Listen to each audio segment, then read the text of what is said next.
Hello, everybody, and welcome back to From a Certain Point of View. I obviously have a very special guest with me tonight, my lovely wife, Brittany. Thank you for being part of this. You're welcome. We just are fresh out of the theater. I wanted to record this as soon as we could, right out of the theater. We just got back from seeing Top Gun Maverick, and I am excited to review this movie. This is going to be a spoiler review, so there's no way. I don't do it any other way. We don't do it any other way here, apparently. I can't. So we're going to get into that. Before we give our spoiler review, though, I do want to say that both of us are new to the Top Gun franchise, kind of. I mean, I think we both saw like bits and pieces of the first one in our lives, but we really sat down like last week and watched the first one. How did you feel about the first one? I thought it was good. I did fall asleep for like 15 minutes at one point. But that is very usual. Like it could be the most exciting movie ever. That's false. You would fall asleep still. That's false. But no, like overall, what did you think of? I mean, I thought it was good. Yeah. I mean, it's one of those movies. It's always hard for me to watch an older movie. But I thought it was good. Yeah. I enjoyed it. I really enjoyed it too. I liked it even more than I thought I would.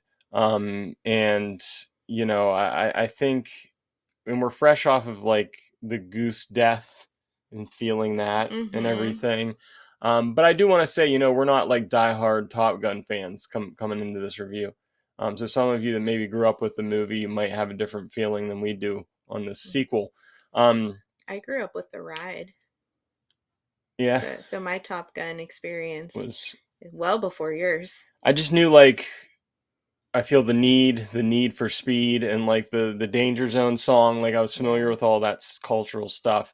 But yeah, it was my first time really sitting down and watching it. But anyway, we're going to make you wait just a little bit longer before we get into our review, because I want to talk about the box office. And Top Gun Maverick exceeded box office expectations over the Memorial Day weekend. It actually set a new record. It beat out Pirates of the Caribbean at World's End with 156 million over the Memorial Day weekend domestically. And let's see, worldwide, I think it made another 124 million. So it's around 250 million worldwide, which is, what did you say the expectation was for this movie? I thought it said 80 million domestically. Maybe. Okay. So it definitely exceeded that. So it's doing great. I hope this movie makes all the money in the world, because it deserves it. This is just a fantastic movie. Looking at the tomato meter, that speaks for itself as well. We have a critic rating of 97% and audience score of 99%. You don't see that too often. I was surprised. Yeah, and after watching the movie, I'm not surprised to see this, because in my mind, this is like a perfect film, and we're going to get into why in just a minute here. And then just running down through some of the cast that we have in this movie, we have Tom Cruise, of course, playing Maverick, Jennifer Connelly playing the character of Penny, Miles Teller is Bradley Rooster Bradshaw, of course, Goose's son. Val Kilmer makes an appearance as Iceman once again, and then you have John Hamm, who was in a pretty good role here for what that was worth, and a few others here that you can see on the screen that kind of rounded out this cast. I thought overall the cast was very good. I thought the acting was very good, but I really, in this review, want to focus on our kind of raw emotions coming out of this movie. Brittany, why don't I let you start? Just your overall like feelings when you were in the theater and then out of the theater that you felt. So I'm pretty sure I cried about 4 times. I felt like I was going to throw up from anxiety probably the same amount of times. And I was afterwards shocked that I liked a Tom Cruise movie as much as I did. Yeah, I got to hand it to Tom Cruise. I mean, even if you disagree with his personal life or Scientology, whatever, what have you, I mean, this dude is devoted to his craft. He time and time again makes excellent films. The most recent Mission Impossible films have been so impressive. And this is another just home run here with Top Gun Maverick. I mean, the dude does like so much of his own stunts, and he's been doing that for years. I'm surprised he's still alive, really, with all the things that he does. Honestly. And all the actual piloting and everything in this movie of these aircraft and these planes just made it that much more real feeling and grounded, even though they were in the air. And just amazing stuff. But yeah, any other thoughts you had or feelings you had coming out? No. um for me, again, I feel like this is a perfect film. This is the reason I go to see movies. This movie right here. I don't think it gets much better than this. In terms of it just being a film standing on its own, it absolutely does that. And again, I would argue this is a near perfect, if not perfect film. Top down, when you're looking at the story is very easy to follow. There's a very clear mission. I hate when there's plots to movies and stories that I just can't follow because it's too confusing. And well, that was my problem with the first one, I think, because I don't think it was confusing, but I was just surprised. there wasn't like a very clear I was enemy, where maybe, did or these four what do they call them, bogeys? mm-hmm. Like I was like, Like where did where they these four right. bogeys come from? Sure. It was weird. But this was very clear cut. The mission from near the beginning of the movie, and it all plays out in such a way that the training works on these kind of three different phases of that mission, and what they have to accomplish. And throughout the whole movie, interweaving that is just great character building. You're building off of the relationship Maverick had with Goose, and what happened in that, how Goose died and everything plays right into Miles Teller's character, his son, who's known as Rooster. That's his call sign.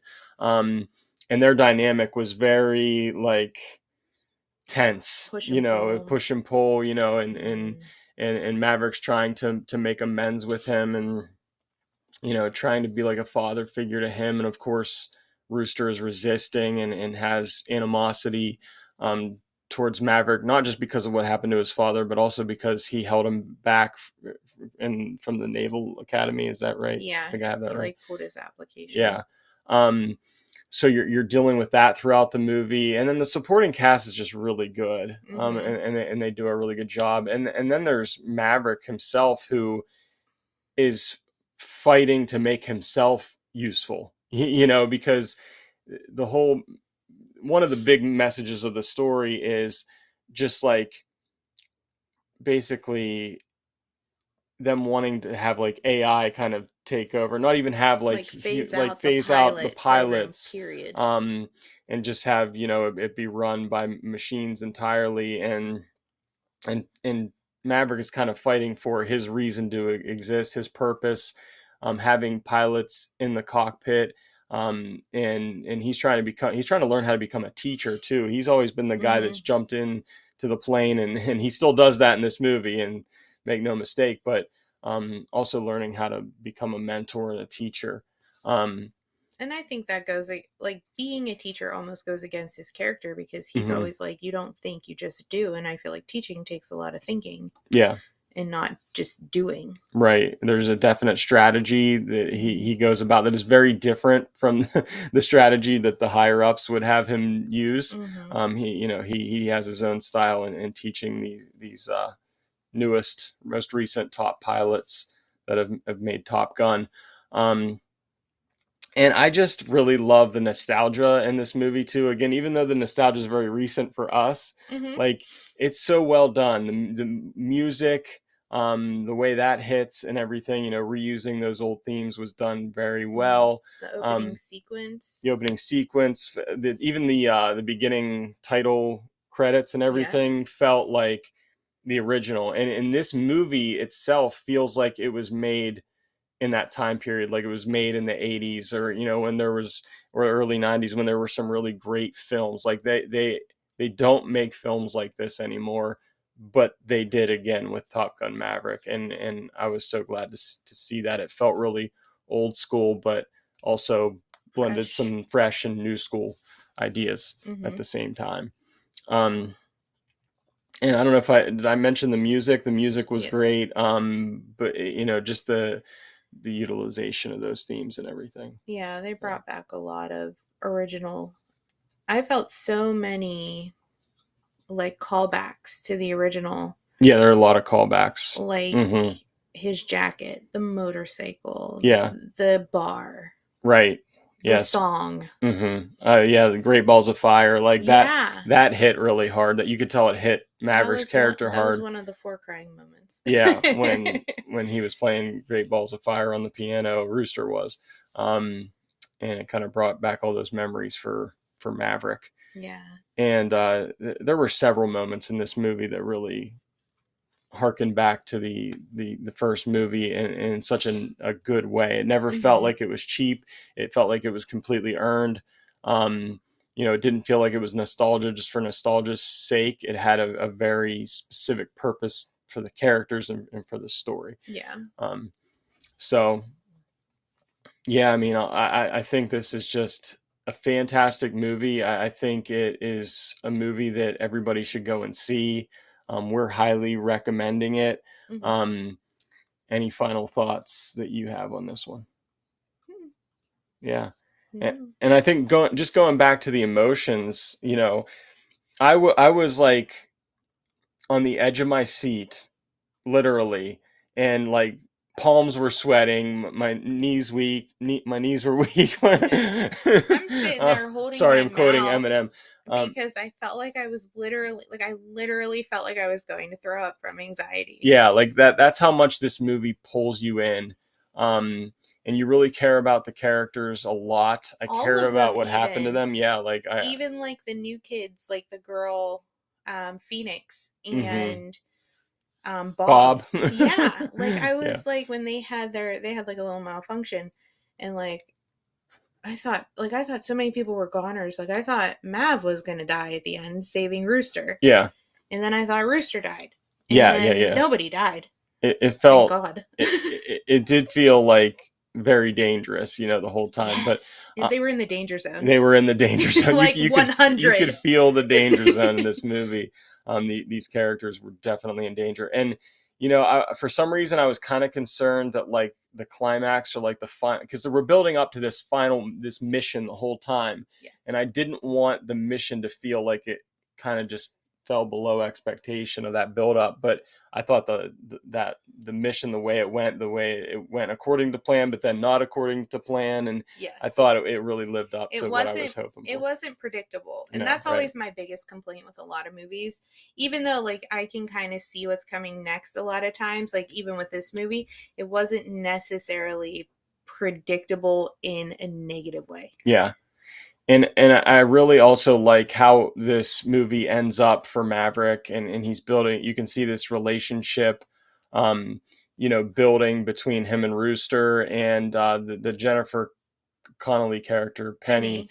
the way she kind of leaves like Maverick would leave, and he's like, we're at the Well, end, he he's kind of like, specifically said, "I'm never going to leave you yeah, he said, I'm again." never going to leave you again. And by the way, this love story is pretty good. I mean, I think if the original movie has one major edge over this new one, it's the love story in the original one. But Hmm. I still believed in this love story, and it felt fulfilling. It felt Yeah, you right. kind of had to buy into it because there Yeah, was something like that. I feel there's like some that. backstory there that we never get to Get, see. yeah, You know, it's just assumed yeah. So you kind of have to, because it's been like what, 30 yeah. years. Um, and so I like how that relationship ended up where, normally it was Maverick leaving. This time it was Penny who just she took off and left, but then she came back, and kind of the way Maverick would come back. It looked like Right. she was rocking like She had the upper the hand that time. the jacket and the cool Yeah. car and Yeah. and everything. Um, but it kind of ended on that happy note, which was good for that character. So Yeah, like after Daniel Craig dying in Mission, or what was that? um, No I Time to Die. Yeah, No Time to Yeah, Die. Like I'm glad. Like I had expected Maverick to die, but yeah. I'm I'm glad glad he that they didn't. gave him a happy ending. Yeah, yeah, that was good to see. Um, Ugh. so yeah, all in all, I mean, this is a great film. We're highly recommending it here. Hmm. And what did you guys think? Let us know in the comment section what you thought of Top Gun Maverick, and who knows, maybe someday down the road we'll get another one of these. Yeah. I'd be okay with them just ending it right here on such a high note with such a fantastic movie. But we'll see what happens. And until next time, stay tuned From a Certain Point of View for your movie news, reviews, and points of view. And everything we said was true. From a certain point of view.